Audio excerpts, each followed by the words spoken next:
this day, 1993, Harrison Ford's The Fugitive opens in theaters. Each and every one of you is a hard target search of every gas station, residence, warehouse, farmhouse, hen house, outhouse, or dog house in this area. Checkpoints will go up at 15 miles.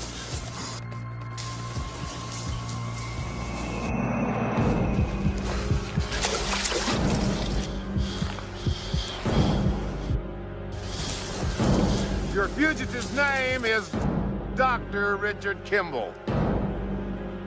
Go get him.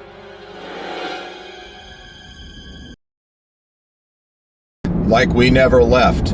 Welcome to the Confessions of a Not So Dangerous Mind podcast. I'd like to thank you all for spending some of your Tuesday morning here with me in New York. Once again, we're going to skip past all that promotional jazz and get right to the guts of the episode. Today marks the 31st anniversary of the release date of one of the best action movies ever made. A film so good it actually drew 5 Oscar nominations, including Best Picture for the year in which it was released, 1993. And that film would be Andrew Davis' adaptation of the famous 1960s TV series, The Fugitive. Now, The Fugitive was a project that, even in the pre-internet era, I had followed for quite some time, in large part because I was a fan. I picked it up on cable. It used to air on the A&E network of the original TV series, The Fugitive, which starred the late David Janssen, who was one of Clint Eastwood's best friends in the movie business when they were very young and starting out like in their 20s.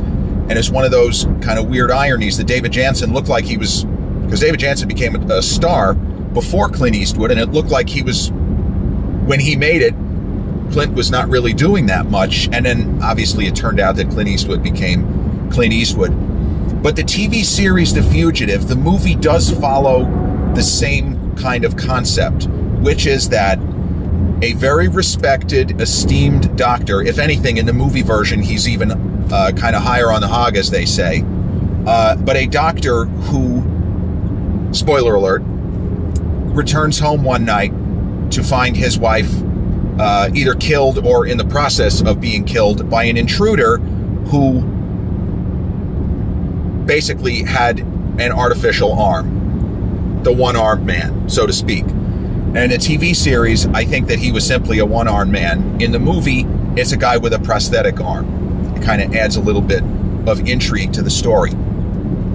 But sometime in, I guess it was late 1991, early 92, I read somewhere, it could have been Entertainment Weekly or Premiere Magazine, but I read somewhere they're doing a movie adaptation of the TV series. And as I say, a TV series I was already a fan of. I probably saw at least 3/4 of the episodes. Just a really good show. Even though the A&E network, this is not streaming, this is regular TV, and it wasn't HBO or Cinemax or Showtime or the Movie Channel either. They had regular commercial breaks. I still found the show to be riveting. Best TV show that I had seen up to that point. So Alec Baldwin was originally tapped to star as Dr. Richard Kimble. And that ended up not working out for a couple of reasons. And the irony, again, another irony, was that Alec Baldwin ceded 2 different roles to Harrison Ford. The first one being Jack Ryan. Originally, Alec Baldwin was slated to reprise his role as Jack Ryan. He was in The Hunt for Red October with the late, great Sir Sean Connery. And Alec Baldwin had an opportunity to do A Streetcar Named Desire on Broadway opposite Jessica Lange. And so he bowed out of Patriot Games. That's the second of the Tom Clancy, Jack Ryan novel adaptations. Patriot Games is okay. It's not great. I understand why, even if it wasn't, if he wasn't going to do Broadway and have such a great opportunity to do that play with Jessica Lange, I feel like the script could have been better.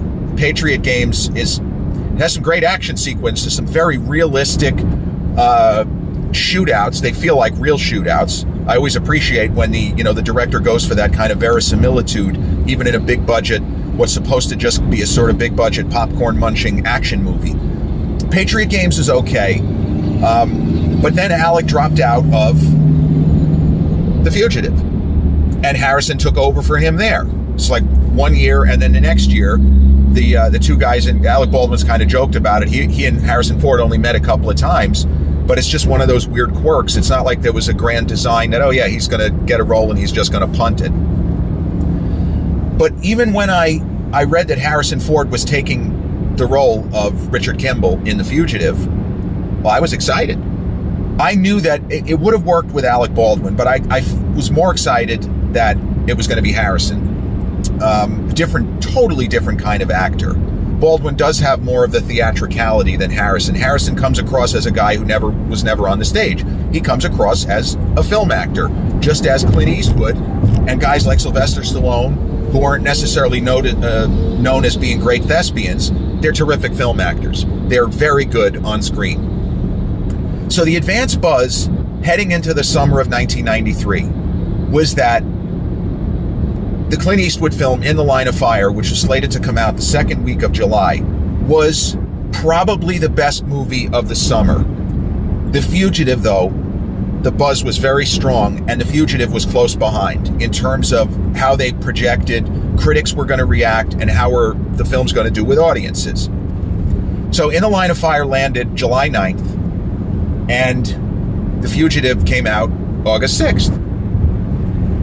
In the Line of Fire got rapturous critical praise. John Malkovich, everyone knew he was going to get a Best Supporting Actor nomination. He's just dynamite. And there was even a little bit of Oscar buzz for Clint.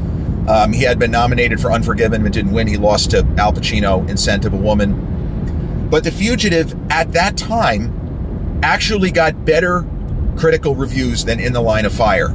And when I say better, by very, very thin margin. Because you go on Rotten Tomatoes, I believe that today, In the Line of Fire has a higher Rotten Tomatoes score than The Fugitive. But at that time, in 93, the perception among many leading critics was that The Fugitive was a better movie. I have never shared that opinion. I saw The Fugitive opening night with my dad. We both really enjoyed it. He actually liked it more than I did. But I've always felt as if the last 20 minutes were a letdown. I just wasn't on board. I didn't think that big twist worked. It didn't work for me. And it's the sort of film where you go back and you start pondering some of the things which took place, and you say, well, I don't believe that this character would have done this, or this, or this, or this, given what we ultimately find out. With that being said, Tommy Lee Jones is fantastic. And if I say that I feel as if both John Malkovich for In the Line of Fire and Ralph Fiennes for Schindler's List would have been better choices for Best Supporting Actor, that doesn't mean that Tommy Lee Jones isn't fantastic, because he is. And he plays Gerard. He's a US Marshal in the, I think in the TV series he's FBI, but in the, he is a US Marshal in the world of the movie.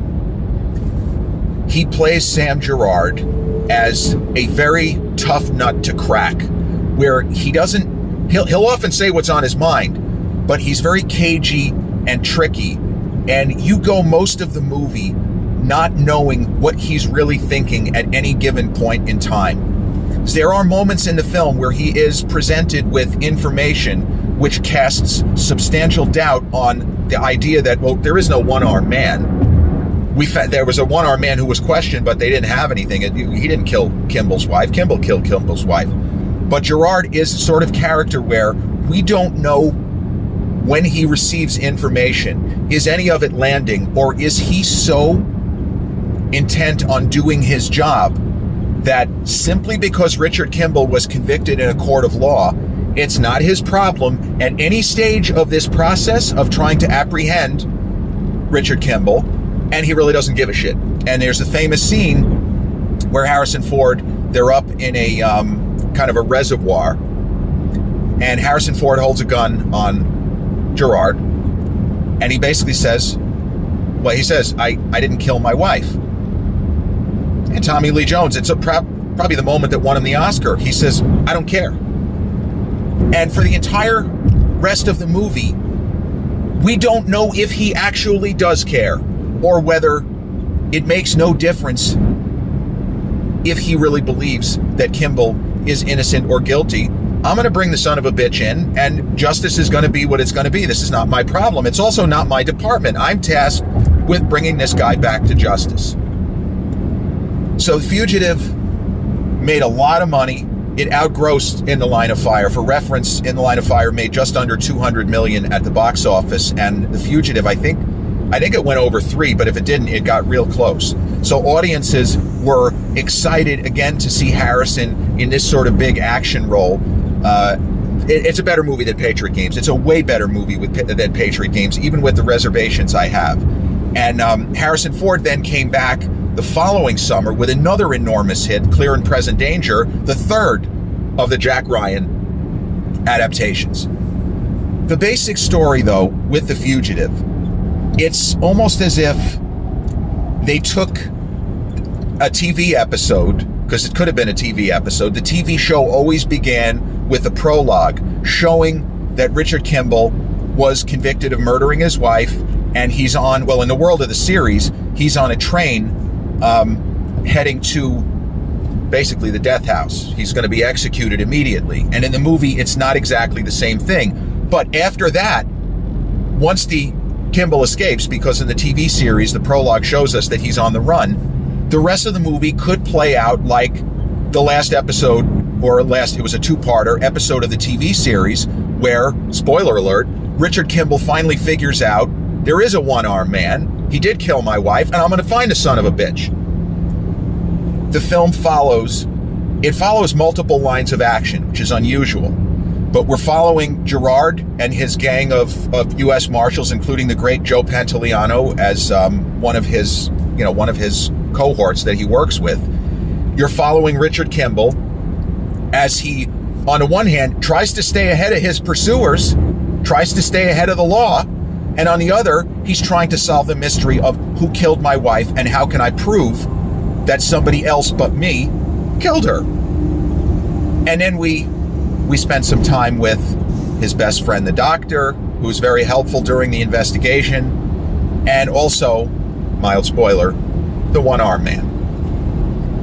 And all of these lines of action, there are various moments where they all converge and then kind of back away, which is not what you would expect, because in the sorts of movies where there are multiple, where it's a kind of an ensemble cast and there are multiple lines of action going on, once those lines of action converge, they usually stay converged. But in this film, there are moments where the characters kind of pause, refresh, regroup, and figure out different strategies. So I mentioned, I'm not going to spoil anymore, that there's a lot of elements of the plot that I just don't buy. And the way the Chicago Police Department is portrayed, I just don't think it's okay. And I love the actor, I don't know his name, who plays kind of the point man for the Chicago Police Department. He's convinced from the first that Kimble is guilty, and we know for sure, no matter how much information he would receive, if he has an opportunity to have one of his men take a shot at Richard Kimble, he's going to do it, and he's not going to think twice or say, well, maybe he's innocent. No, he doesn't give a shit. So I didn't like the presentation of that character, and the actor was also in the movie Rudy the same year. He plays one of the assistant coaches at Notre Dame. He's a terrific actor. I just thought the character wasn't well thought out enough. Now, the character of Richard Kimble's best friend is played by the Dutch actor Jeroen Krab, who I've spoken about on the channel because he plays a key supporting role in my favorite James Bond film, which I recently discussed, The Living Daylights. And he appears in this film as Dr. Charles Nichols. And I can tell you, when I first saw the movie, in the pre-internet era where the information I'm about to give you would not have been readily available, I thought it was curious casting. I didn't really understand, and he'd been working. He was in the movie called Scandal with Joanne Whalley, at the time Joanne Whalley Kilmer, among others. John Hurt was in it, about the Profumo scandal. So he was a guy who was working overseas, like in Denmark, in Europe, and here in the United States. But I thought it was curious casting, and it didn't make sense why they cast him of all people. Well, what actually happened was the late Richard Jordan, if you don't know the name, he was in Secret of My Success with Michael J. Fox. He plays the head of the company that Michael J. Fox's, what was his name? Brantley Foster tries to take over, essentially. He was in a movie called The Mean Season with Kurt Russell in 1985. And he also has a great supporting role, speaking of Jack Ryan, a great supporting role as the Secretary of Defense in The Hunt for Red October. He is so good as the Secretary of Defense in A Hunt for Red October, he could have gotten a Best Supporting Actor nomination. He is phenomenal. He's the only one in the movie that comes across like a career politician, exactly what you would expect. And he has an incredible, amazing line reading where he says to Alec Baldwin's Jack Ryan, "Kid, I'm a politician, which means I'm a cheat and a thief and a liar. And when I'm not out kissing babies, I'm stealing their lollipops." Unbelievable. So much truth, right? What do you got to do? But Richard Jordan shot about 90% of his scenes as Dr. Charles Nichols. And he had been sick. He had cancer. He was still working. But at a certain point, he could not continue in the role. He was just too sick to continue. And he passed. They had to recast the role of Dr. Charles Nichols, which made this a very fraught production because he's in a lot of big scenes. And Richard Jordan had shot a number of those huge scenes that were wrapped in the can. The cast and crew had to go back. They had to make sure everybody's hair and makeup perfectly matched, you know, all that kind of stuff, the continuity issues.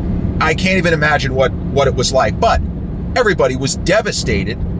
They were working with this guy. He was part of the family of the making of this movie, and then he was gone. So the film didn't really miss a beat.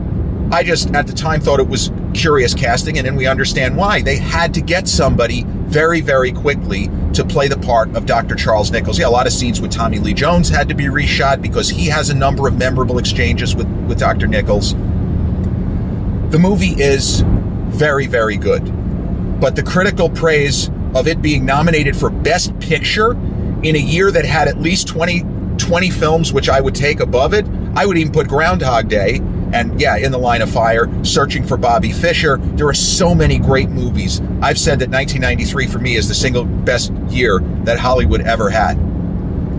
It's also easy to kind of dismiss or overlook how solid Harrison Ford is in this performance. But for somebody who is not known as the most expressive or emotive actor, I think his performance is kind of under-repped here.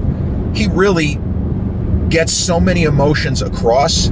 The grief of having lost his wife. Now, he knows he didn't kill her. We as the audience know he didn't kill her. But he gets the grief across. He gets the sadness. But at the same time, that resolute focus that he's going to get to the bottom of it. I'm going to stay ahead of my pursuers, and I'll be damned if I don't prove somebody else killed my wife. And I'd be damned if they keep telling me they don't care. I care, and I'm going to make them care. And no spoilers, it's one of Harrison's better performances. And I have no issue with him. My issues are some of the mechanics of plot I feel should have been kind of smoothed over. But look, we're talking about very, very small degrees. This is a 3.5 out of 4 star movie for me. So, you do the math. In the 5-star scale, it's still between 4 and 4.5 stars. This is a terrific movie. And I got to be honest, I think a lot of people will not even agree with what I said, because I don't know that many who said, "Oh yeah, Jerry, you're totally right. The ending is a letdown." Or, "Yeah, I kind of didn't appreciate the way the Chicago Police Department was portrayed. That head guy is kind of a buffoon." You're watching a movie, you go with it. It's super entertaining, and it has a very high rewatchability factor. So, yeah, August 6th, 1993, 31 years ago today, The Fugitive opened in theaters and got tremendous critical acclaim and made huge money at the box office. Now, the last time I checked, I know The Fugitive has been on Max. I know that it's been on Paramount. I'm not sure for 100% if it's on either of those platforms, but certainly check it out. If you haven't seen it, it is absolutely a must-see, even if you're not a huge Harrison Ford fan. It is so well shot and orchestrated, the stunt work, and there's a lot of stunt work where you see it's Harrison, it's Tommy Lee. And the editing is fantastic. I think it was nominated maybe just for sound editing, but it is top-notch work from the entire cast and the entire crew. Nobody phones it in. Everybody brings their A game. The Fugitive, released on this day, 1993, directed by Andrew Davis and starring Harrison Ford, Tommy Lee Jones, Joe Pantoliano, Julianne Moore in a small role, and Selah Ward as, spoiler alert, the ill-fated Dr. Kimble's wife. This has been episode 269 of the Confessions of a Not So Dangerous Mind podcast. I'd like to thank you all for spending some of your Tuesday morning with me here in New York. If you check out this episode on the YouTube channel, haven't done so already, please click like, subscribe, comment, share, turn on those notifications.